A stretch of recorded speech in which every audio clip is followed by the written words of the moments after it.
ಆದಿತ್ಯಾದಿ ನವಗ್ರಹ ದೇವತಾಭ್ಯೋ ನಮಃ. ಎಲ್ಲ ವೀಕ್ಷಕರಿಗೆ ಪ್ರತಿ ತಿಂಗಳು ನಾನು ನಿಮಗೆ ಒಂದಲ್ಲ ಒಂದು ರೀತಿಯಾದಂತಹ ಮಾಸಕ್ಕೆ ಸಂಬಂಧಪಟ್ಟ ಹಾಗೆ ನಾವು ಏನು ಮಾಡಬಹುದು, ಏನು ಮಾಡಿದರೆ ಒಳ್ಳೆಯದಾಗುತ್ತೆ ಅಂತ ತಿಳಿಸ್ತಾ ಬರ್ತಾ ಇದ್ದೇನೆ.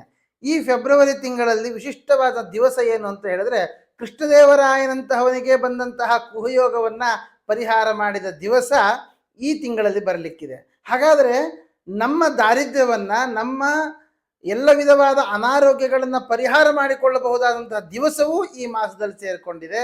ಹಾಗಾದ್ರೆ ನಾವು ಏನು ಮಾಡಬೇಕು, ನಮ್ಮ ದಾರಿದ್ರ್ಯವನ್ನು ಹೇಗೆ ಪರಿಹಾರ ಮಾಡಿಕೊಳ್ಬೇಕು, ನಾವು ಹೇಗೆ ಸಿರಿವಂತರಾಗಬಹುದು, ನಮ್ಮ ಮಕ್ಕಳು ಹೇಗೆ ವಿದ್ಯಾವಂತರಾಗಬಹುದು, ಎಲ್ಲ ವಿಧವಾದಂತಹ ವಿಷಯಗಳನ್ನು, ಜೊತೆಗೆ ರಥಸಪ್ತಮಿ, ಭಾರತ ಹುಣ್ಣಿಮೆ, ಎಲ್ಲದರಲ್ಲಿಯೂ ಕೂಡ ನಾವು ಮಾಡಬೇಕಾದಂತಹ ವಿಷಯಗಳು, ಯಾವ್ಯಾವ ರಾಶಿಯವರು ಏನೇನು ಮಾಡಿದರೆ ಸಿರಿವಂತರಾಗ್ತಾರೆ, ಆರೋಗ್ಯವಂತರಾಗ್ತಾರೆ, ಎಲ್ಲವನ್ನು ನಿಮಗೆ ತಿಳಿಸಿಕೊಡ್ತೇನೆ. ಹಾಗೆ ಮಹಾಕುಂಭಮೇಳ ನಡೀತಾ ಇದೆ, ತ್ರಿವೇಣಿ ಸಂಗಮದಲ್ಲಿ ನಡೀತಾ ಇದೆ.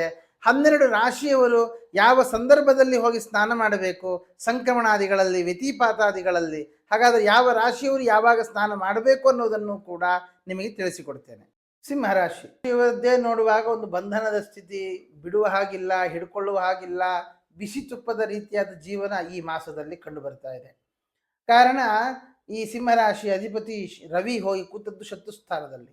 ಹಾಗಾಗಿ ತಮಗೆ ತಾವೇ ಶತ್ರುಗಳಾಗುವಂತಹದ್ದು, ತಮ್ಮ ನಿರ್ಧಾರಗಳು ತಮಗೆ ಶತ್ರುಗಳಾಗುವಂತಹದ್ದು, ಅದನ್ನು ಜೀರ್ಣಿಸಿಕೊಳ್ಳಿಕ್ಕಾಗದೆ ಬೇರೆಯವರ ತಲೆ ಮೇಲೆ ಹಾಕಿ ಕೊನೆಗೆ ಒಂದು ಗೊಂದಲದ ವಾತಾವರಣ, ಗದ್ದಲ ಎಬ್ಬಿಸುವಂತಹದ್ದು, ಗಲಾಟೆಯ ವಾತಾವರಣ ಸೃಷ್ಟಿಯಾಗುವಂತಹ ಸಾಧ್ಯತೆಗಳು ಸಿಂಹರಾಶಿಯವರಿಗೆ ಕಂಡು ಬರ್ತಾ ಇದೆ.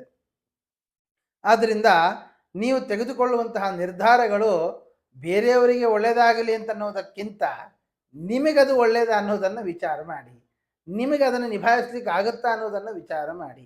ಆವಾಗ ಆ ರೀತಿಯಾಗಿ ವಿಚಾರ ಮಾಡಿ ನಿರ್ಧಾರ ತೆಗೆದುಕೊಂಡ್ರಿ ಅಂತ ಆದರೆ ನೀವು ಚೆನ್ನಾಗಿರ್ತೀರಿ, ಜೊತೆಗೆ ಎಲ್ಲವೂ ವಾತಾವರಣ ಚೆನ್ನಾಗಿರುತ್ತೆ. ಆ ರೀತಿಯಾದ ನಿರ್ಧಾರವನ್ನು ತೆಗೆದುಕೊಳ್ಳುವ ಪ್ರಯತ್ನವನ್ನು ನೀವು ಮಾಡಿ, ಒಳ್ಳೆಯದಾಗುತ್ತೆ.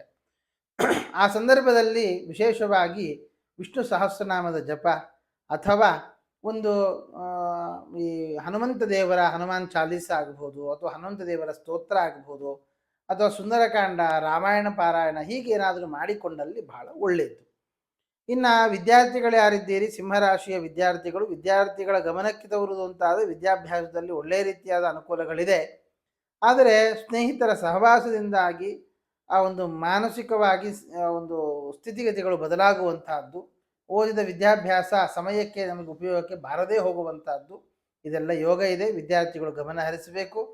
ವಿಶಿಷ್ಟ ವಿದ್ಯಾಭ್ಯಾಸ ಮಾಡಬೇಕು, ಹೊರದೇಶಕ್ಕೆ ಹೋಗಬೇಕು, ಅಥವಾ ಹೊರ ರಾಜ್ಯಕ್ಕೆ ಹೋಗಿ ಓದಬೇಕು ಅಂತ ಆಲೋಚನೆ ಮಾಡುವವರಿಗೆ ಒಳ್ಳೆಯ ಯೋಗ ಇದೆ. ಪಂಚಮಾಧಿಪತಿ ಕರ್ಮಸ್ಥಾನದಲ್ಲಿ ಬರೋದು ಒಳ್ಳೆಯದ್ದೇ, ಏನು ತೊಂದರೆ ಏನಿಲ್ಲ, ಪ್ರಯತ್ನವನ್ನು ಮಾಡಬಹುದು. ಕೆಲವೊಂದಿಷ್ಟು ಅಡಚಣೆಗಳು ಬರುತ್ತೆ, ಸಹಜ. ಆದರೆ ಆ ಅಡಚಣೆಗಳನ್ನೂ ಮೀರಿ ಮುಂದುವರೆದಿರಿ ಅಂತಾದರೆ ತುಂಬ ಒಳ್ಳೆಯದಾಗುತ್ತೆ ಸಿಂಹರಾಶಿಯವರಿಗೆ.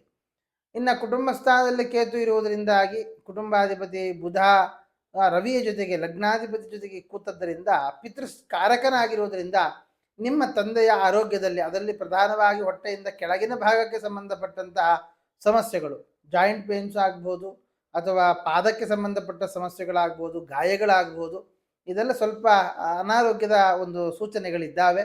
ಅದರ ಕಡೆ ಗಮನ ಹರಿಸುವಂಥದ್ದು ಒಳ್ಳೆಯದು. ಸ್ಕಿನ್ ಅಲರ್ಜಿ ಆಗ್ಬೋದು, ಅಥವಾ ವೆರಿಕೋಸ್ ಪೇನ್ ಆಗ್ಬೋದು, ಅಥವಾ ಪಾದದಲ್ಲಿ ಗಡ್ಡೆ, ಕೀವು, ಗಾಯ, ಏನಾದರೂ ವಾಟ್ ಎವರ್ ಇಟ್, ಅದು ಸಂಬಂಧಪಟ್ಟ ಅನಾರೋಗ್ಯಗಳು ಬರೋ ಸಾಧ್ಯತೆ ಇದೆ. ಸ್ವಲ್ಪ ಹುಷಾರಾಗಿರಿ. ಇನ್ನು ಈ ತೃತೀಯಾಧಿಪತಿಯಾಗಿರತಕ್ಕಂಥ ಶುಕ್ರ ಅಷ್ಟಮದಲ್ಲಿ ಕೂತದ್ದು ಅಕ್ಕ ತಂಗಿಯರ ಮಧ್ಯೆ, ಅಣ್ಣ ತಮ್ಮಂದಿರ ಮಧ್ಯೆ ನಾನು ದೊಡ್ಡವಳು ನನ್ನ ಮಾತೆ ನಡಿಬೇಕು ಅನ್ನುವಂತಹದ್ದು ಕೂಡ ಇರುತ್ತೆ. ಆ ಒಂದು ಪರಿಸ್ಥಿತಿ ನೀವು ಹೋಗಬೇಡಿ. ಯಾರ್ಯಾರ ಜೀವನ ಅವ್ರವ್ರಿಗಿದೆ. ನಾನು ಏನು ಮಾಡಬಹುದು, ಹಾಗಾದರೆ ಮಾಡೋಣ, ಇಲ್ಲ ಅಂದರೆ ಇಲ್ಲ. ಈ ಸ್ಥಿತಿಗೆ ನೀವು ಬಂದರೆ ಅಂತ ಆದರೆ ತುಂಬ ಒಳ್ಳೆಯದಾಗುತ್ತೆ, ತುಂಬ ಸಂತೋಷವಾದ ಜೀವನ ನಿಮ್ಮದಾಗಿರುತ್ತೆ.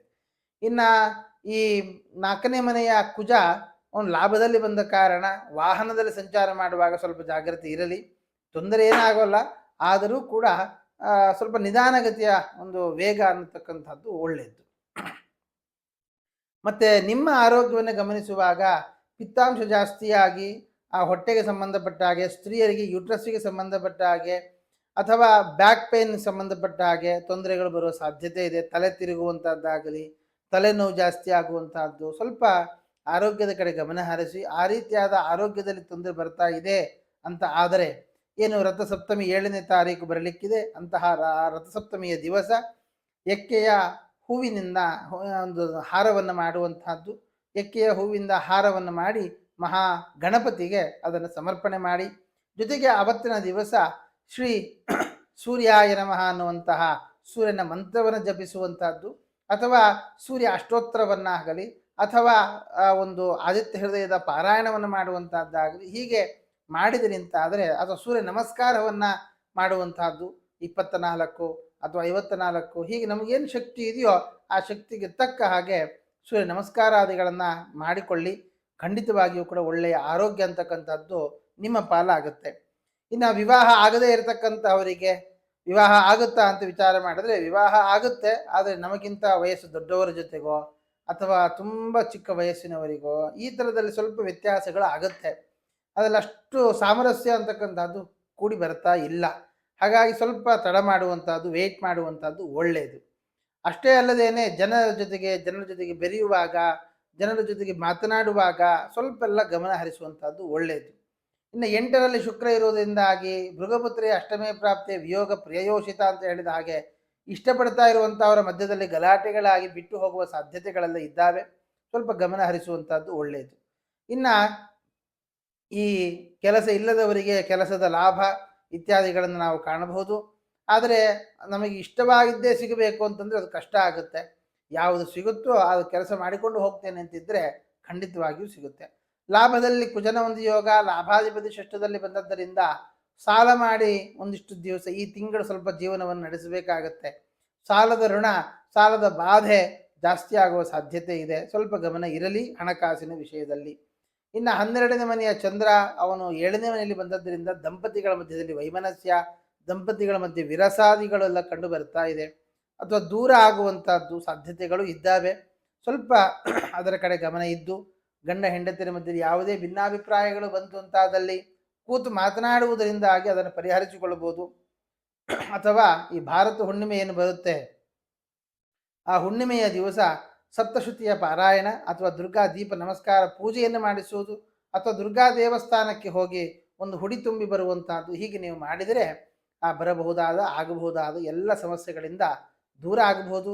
ಇನ್ನು ಒಂದು ವೇಳೆ ಅವಕಾಶ ಇದ್ದವರು ಮಹಾಕುಂಭ ಮೇಳಕ್ಕೆ ಹೋಗಿ ಆ ತ್ರಿವೇಣಿ ಸಂಗಮ ಕ್ಷೇತ್ರದಲ್ಲಿ ಯಾರಾದರೂ ಸ್ನಾನ ಮಾಡಬೇಕು ಅಂತಿದ್ದರೆ ಅವ್ರು ಯಾವತ್ತು ಮಾಡಬಹುದು ಅಂತೆಲ್ಲ ಇದ್ದಾಗ, ಈ ಮಹಾಶಿವರಾತ್ರಿಯ ದಿವಸ ಸಿಂಹರಾಶಿಯವರು ಅಲ್ಲಿ ಹೋಗಿ ಸ್ನಾನವನ್ನು ಮಾಡಿ ಆ ಮಹಾರುದ್ರ ದೇವರ ವಿಶೇಷವಾದ ಅನುಗ್ರಹವನ್ನು ಪಡೆದುಕೊಳ್ಳಬಹುದು ಅಂತ ಹೇಳ್ತಾ ಶ್ರೀಕೃಷ್ಣಾರ್ಪಣೆ.